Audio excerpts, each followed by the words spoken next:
In this video, I'm going to give you the answer of this question. The question is, which president installed a putting green at the White House? Now I'll give you a list of the option, and here is the list of the option. First option is Ronald Reagan. Second option is Calvin Coolidge. Third option is Dwight D. Eisenhower, and the very last option is John Fitzgerald Kennedy. And the correct answer of the question is Dwight D. Eisenhower. Well, that is the answer of the question. Hi, thank you so much for watching this video. If you find this video is very useful, you can help this channel to grow by subscribing this channel.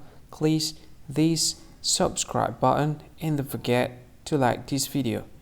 And if you find this video is not really good, or you don't really like this video, or you kind of feel that it's a little bit offensive or something like that, you can click this one, dislike button. You can do that anyway. And if you want to share this video with your friend, you can share it by clicking this share button, and you can share it to any social media that you wish that is currently available at this time, like Facebook, Twitter, LinkedIn, and many others, right?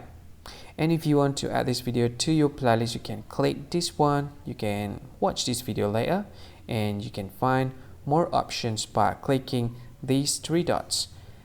And yeah, don't forget to subscribe. I think that's all of it. Thank you so much for watching this video, and see you again in another video. Bye bye. See you again.